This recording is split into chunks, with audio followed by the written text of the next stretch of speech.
Questions about the process and what's happening so far, where we're at. So we've got consultation process, and then after the consultation process, if they decide to go ahead, or the report will go to the scrutiny panel. Is that? That's right. Yeah, it'll go to the scrutiny panel after the consultation process. So any questions at this stage about that, please put your hand up and we'll filter and try and answer your questions. Can you say your ward as well, if you know My it? ward is Blackheath and Westcombe. Thank you very much. I'm not a council resident, but I'm interested in my community. What we haven't got, say briefly, about 1,000 people in temporary accommodation. What we need to know, what I'd like to know, is that how many children are in temporary accommodation, and how many families, and single persons, because that is relevant to our society and our community. Also, we need to know the number of social housing, because it has been stated in the place that Greenwich is one of the worst for the affordable housing. So I think we need some information of what's here already, especially the homeless, and especially the temporary accommodation, and especially families, because this is all for single people. Okay, thank you. I don't know if you have those figures to hand, where we can ask them directly. Councillor. And there's one more thing. You talked about going on the web. For heaven's sake, put hard copies in the libraries, in the community centres, because it's very unfair for people who do not do internet, or that if the computer's broken, the libraries are full. So people need to have a hard copy available and post this up, you know, in the libraries and in the community centres. And I know the libraries are not in control of the council now, but GL, whatever it's called, should be asked to make sure that counselling. And there is what's called the gunning principles on how consultation should be done in the public domain. And somebody should look at that, because it doesn't sound like it's being done. Okay, thank you. Can we? I'll allow you to ask if you can. Three or four at a time. We'll take 3 or 4 at a time. Okay, we'll take 3 or 4 at a time. Can we try and keep it focused on the consultation and the scrutiny process?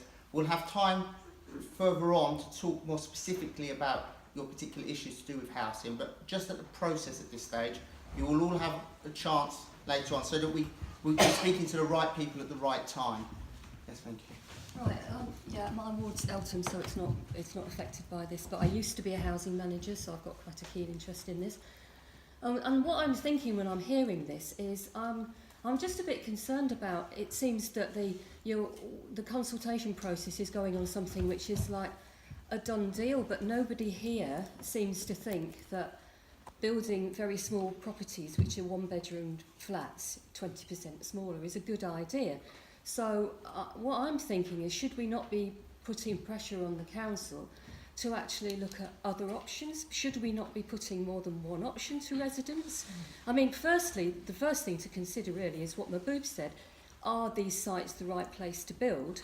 And if so, what sort of things should we be building? I, for one, with my experience of housing, a little bit out of date, but I know that we used to have a glut of one-bedroom properties, because unfortunately, most of the people who are eligible for housing, who are in priority need, tend to be people with children, and people with children don't need one-bedroom flats. So I would say it's highly unlikely that we need one-bedroom flats. I think we need 2-bedroom properties minimum, and I think we should be looking at that. I think we should be looking at social housing. I think that we should be looking at shared ownership, because that would be a much, much better way of getting people on the housing ladder. People could really benefit if they only have a 25% share in a property. And, you know, the prices that are being quoted here, 300,000. If I wanted to spend 300,000 on a property, I could go and buy an ex-council house on the Mottingham estate or on the Middle Park estate, a 3-bedroom property. Why would I buy a 1-bedroom one? Anyway, that's all I have to say. Thank you. Can I just reiterate, I know you're very keen to express your views on housing in general, and we will come to that, but I really want at this stage just focus on the consultation and the scrutiny process.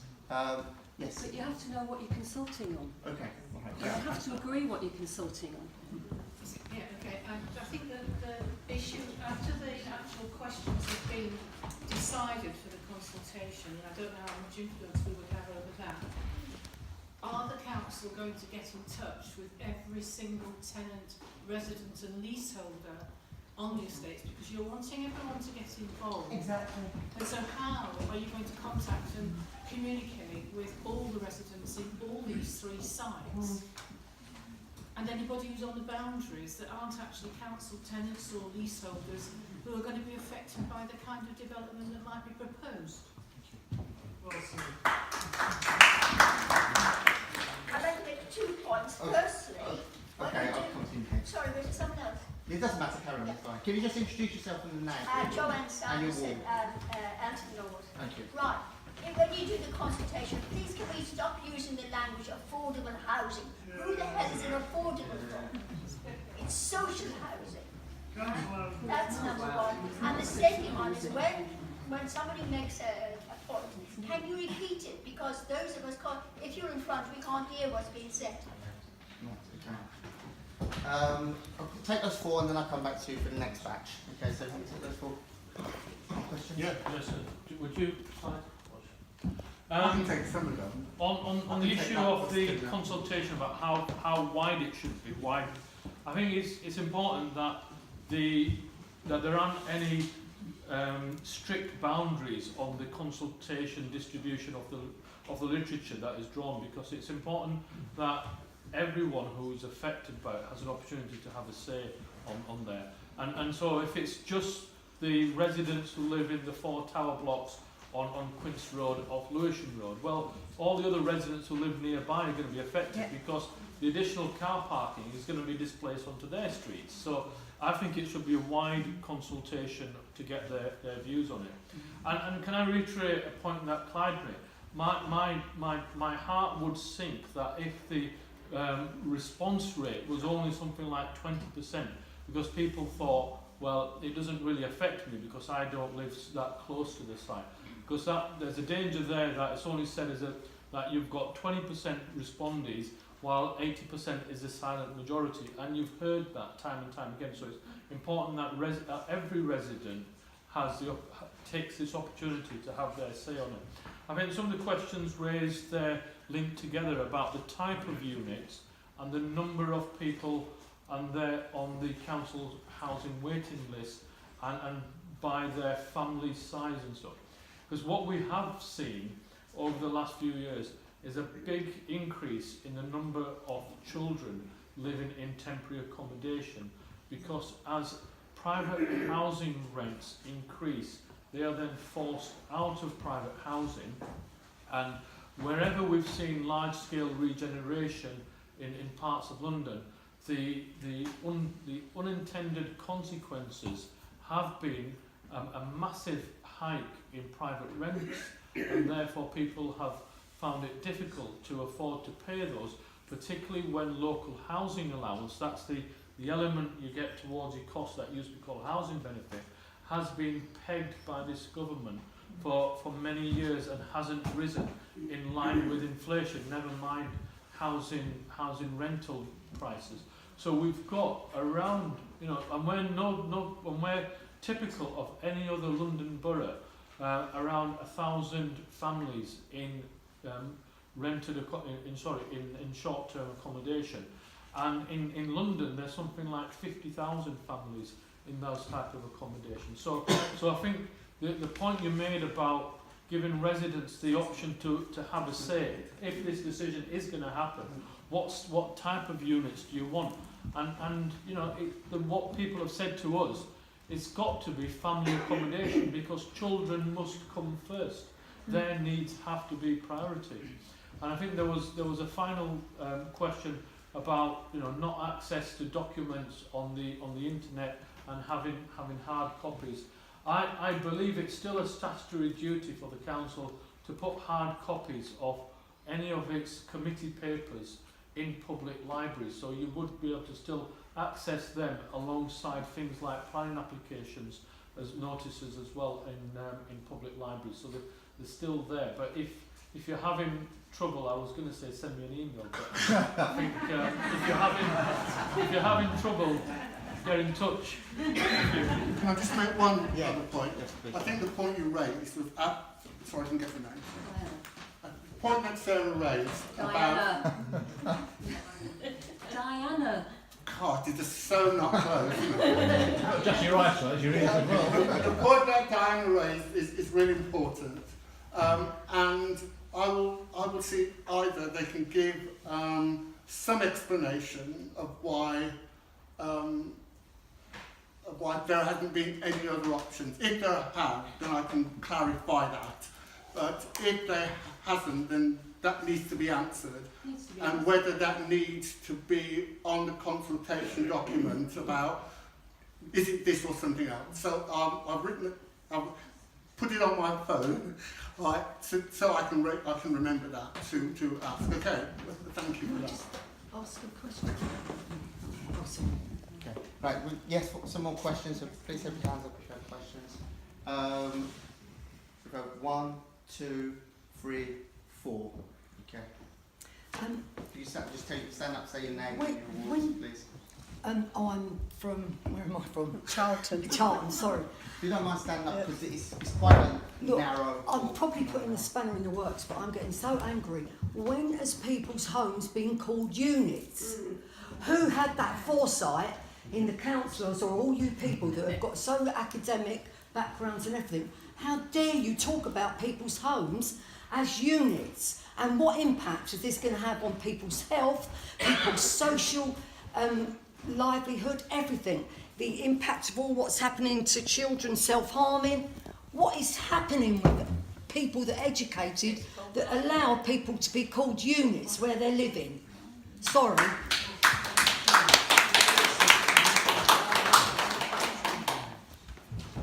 John Edwards, I'm from Woolwich Common Ward. I'm going to ask a question about process in a minute, but before I do that, I'd like to sort of reiterate what some other people said. I mean, to have to be building homes that are less than kind of 20 feet by 20 feet, when the need in this borough for families to have accommodation is just absurd. It's ridiculous.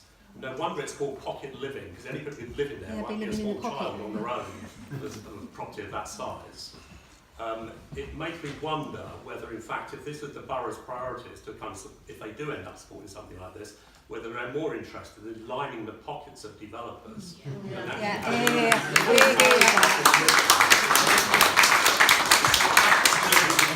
can't believe something like this could be supported. On the issue of process, and it's depressing that Sadiq Khan also appears to be developing and supporting pocket living across London and put money into it. So that's also depressing, and he needs to wake up call. But in terms of process, what I don't understand, because I don't know enough about it, is this subject to a normal process of sort of planning application? And if it is, my understanding was that if you have 8 or more people objecting on a planning application, that it does have to go to the full planning board, or to go to planning board, and can't simply be made by a council official, council officer, with the cabinet member. So can you clarify whether that's the case or not, and in which case we just need to get at least 8 objectors? Number 3, who was number 3? Sorry. Number 3.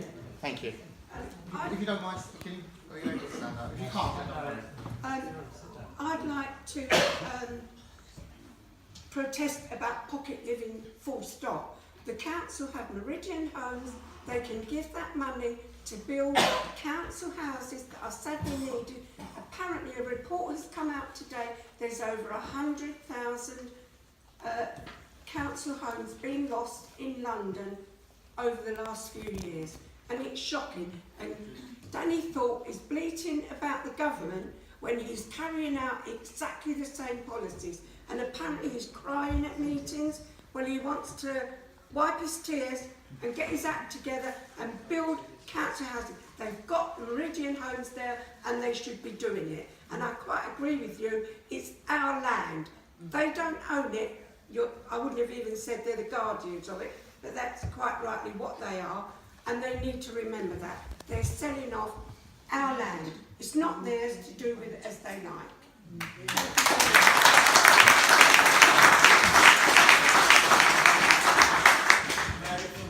From Charlton Ward.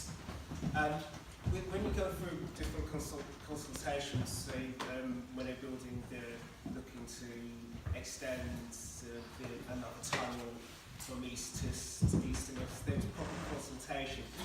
At this stage, it seems like there hasn't been a proper impact survey. Reiterating what other people say, there's not been a proper impact survey. There's going to be additional, when you say to say even if it went ahead, you're going to have additional impact on pollution, on traffic, and all those things. It doesn't seem like nothing at this stage has been done in any entirety. It's been rushed ahead. In Newham, they have done, they're looking to build 4,000 council properties in comparison to, I think the figure's 250 for the next 5 years in this borough. It seems like it's just shocking.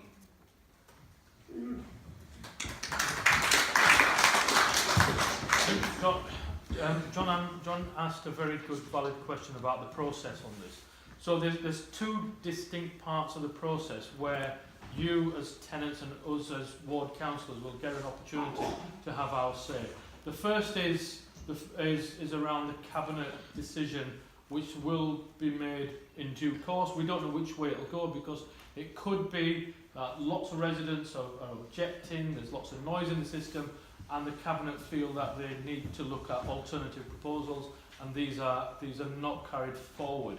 Now, Clyde, who chairs the scrutiny panel, is kind of your man in there because he's here, he's listening to what you have to say. But his scrutiny committee, which is a bit like when you see on TV the parliamentary scrutiny committees that they have there, he will be able to question in public with you present there those people who are going to be making the decision.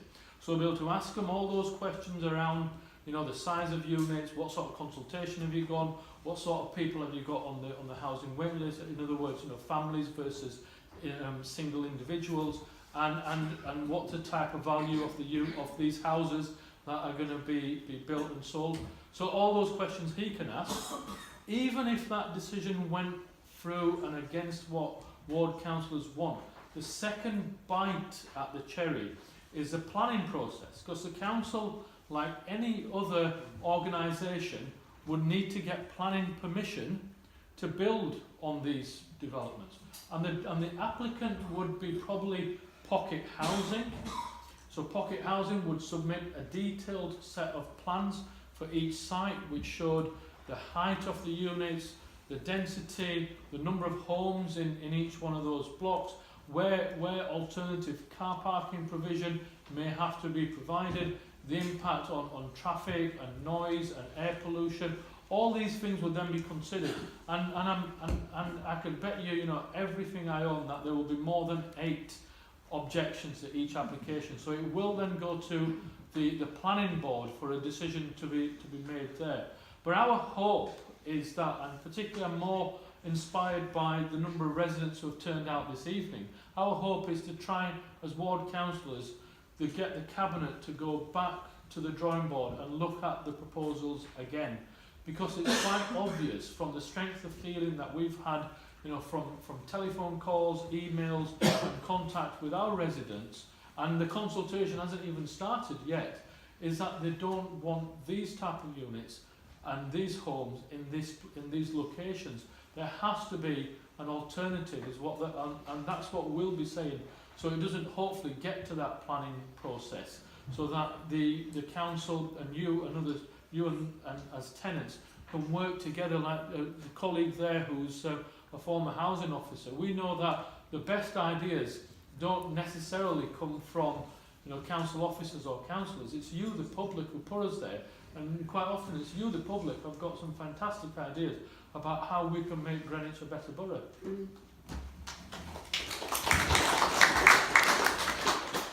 I'd like to move on to the next stage, unless you have a very pressing question you'd like to ask our 2 councillors here, because what we have is we have our Deputy Leader David Gardner here, so I'd like him to speak at the end of the meeting, and you can ask, probably better to ask David Gardner more specific questions about housing at the end. But if there's any particular questions about the process, otherwise I'll move on. Okay, so 1, 2, 3, and then 4, and then I'll close this section of the meeting and move on to the next bit. Thank you. I'm Anne Walsh from Kidbrooke Ward. Is it not possible that the first stage of any consultation says no, this is not the right thing to do? Because we've begun to talk about, do you put 1 bedroom, 2 bedroom, do you build 60, 50, are they suitable for families? It's not suitable for anybody or anything. Absolutely. You're building on garages and car park space. We already have thousands of cars parked in the streets around. Congestion is absolutely appalling. Pollution follows on for that, and lots of us are ill all year round because of that. So is there not the first stage where residents and tenants and others say, no, we're not having any of this, go away and find some more land and chuck pocket over the bridge? Exactly.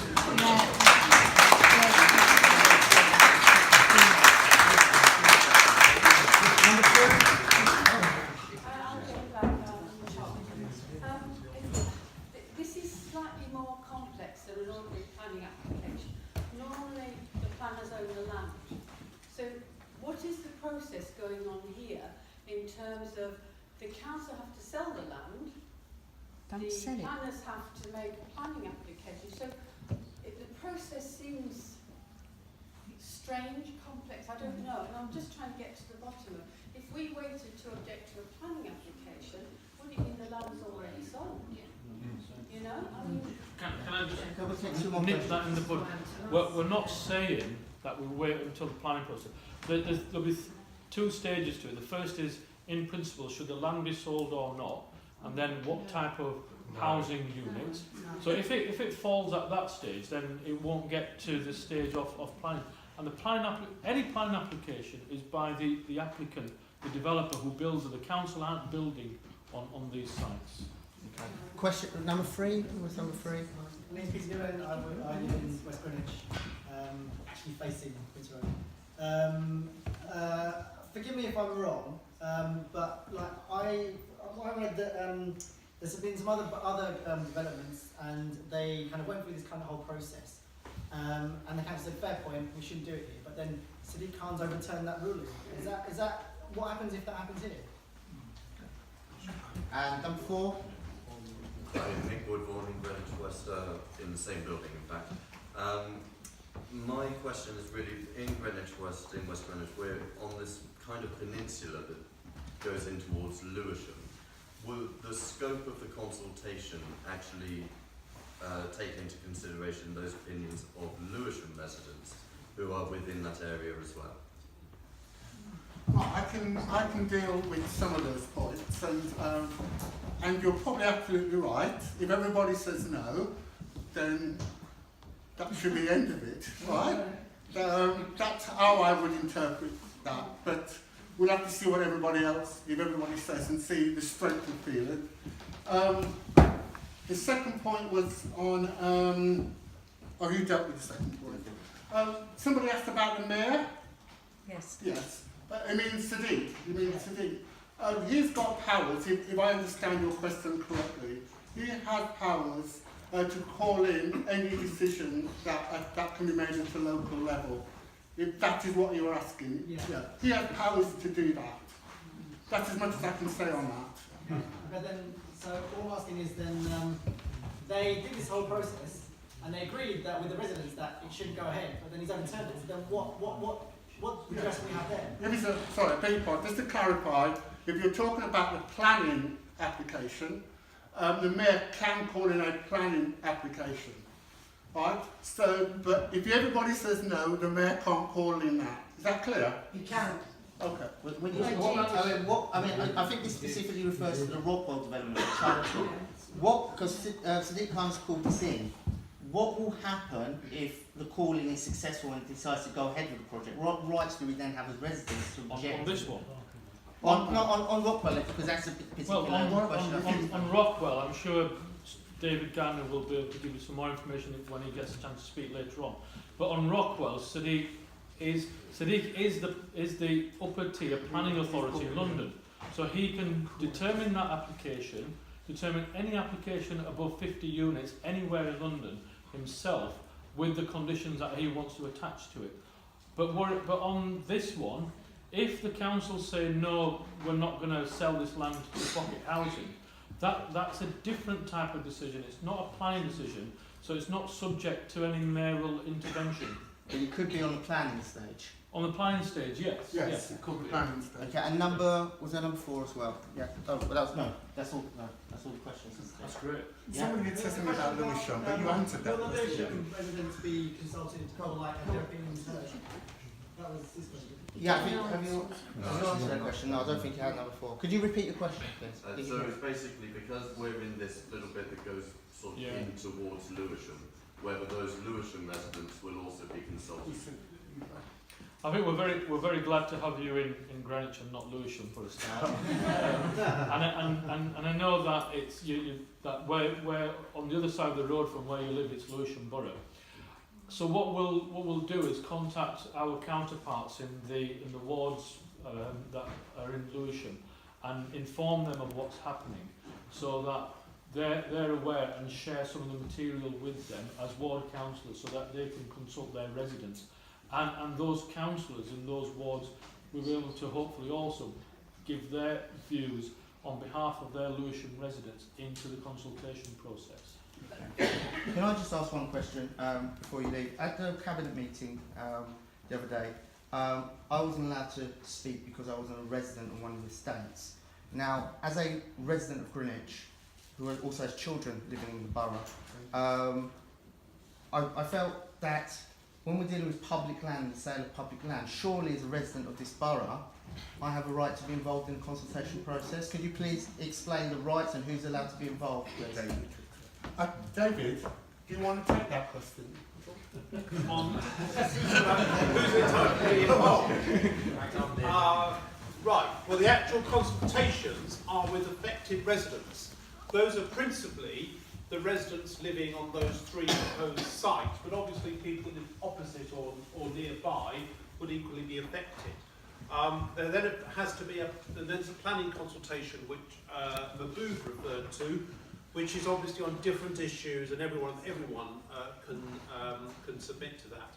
So obviously those views will have weight. Particular are those residents, council, tenants and leaseholders that live on those affected estates. But also I think other householders living nearby, opposite or whatever, clearly their views will carry some weight. But if you live nowhere near there, I think there is another issue there. Clearly you can still make representations, but not necessarily wouldn't carry that weight within these specific consultations on the sites.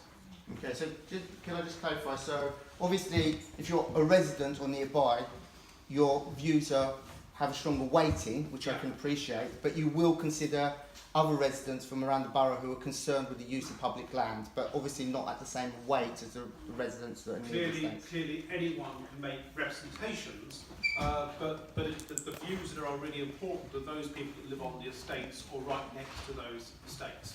Obviously I can make representation. I think my point is, will by representations... We've done it for years. It's their choice. You can go to Tory Bromley, well let me speak there. I mean, it's a political choice.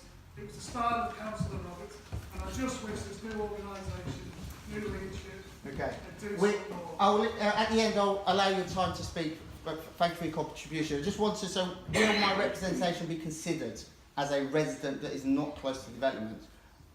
That's the point I'm trying to make. If he has the support of residents, can we let David immediately affects. Like, because I can't attend all of these things because I'm at work, and my wife is also at work. Okay, can we just...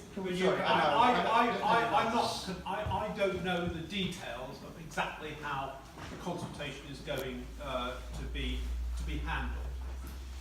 That is a best guess on my part, and I will feed in what people have said, particularly this gentleman here. I think it's a very relevant point he's made.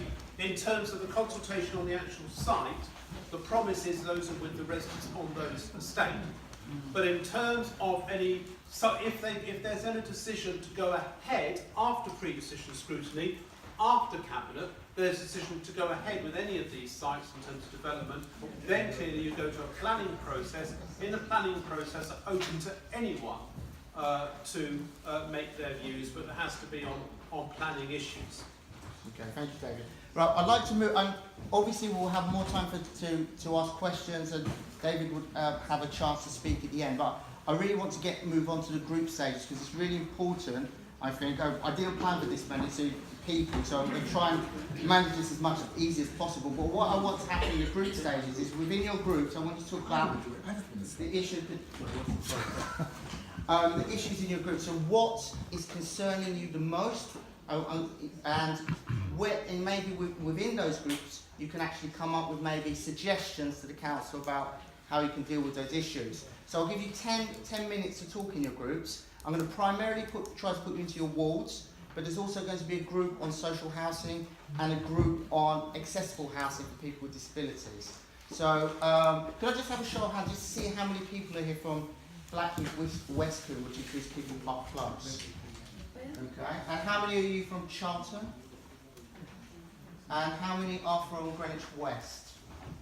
So it's a fairly even split. Woolwich Riverside. Woolwich Riverside. I'll put you into relevant groups. So what I'll do first of all, I could have, I'm going to try and split this across the room. I'll start from the far end.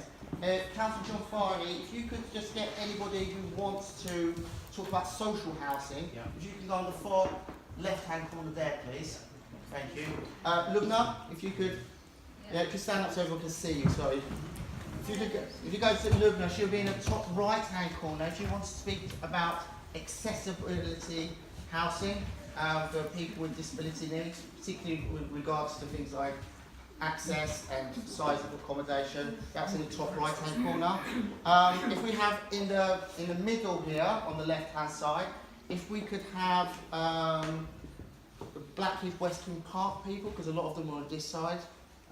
If you could go there with Councillor Leo Fletcher, you can just stand up. I think most people know you anyway, don't you? Yeah.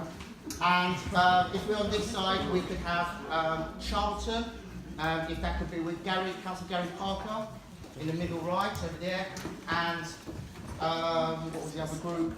Greenwich West. If we could have you over here, Greenwich West, with Councillor Mahmood. Could you start them off? Yeah. Do we have, wait, can you just wait 1 second? Are there any other, I think there's Woolwich as well. If you could have Woolwich over in this corner with John Edwards over here, please. If you have any other groups that you want to join, then you have to, you might need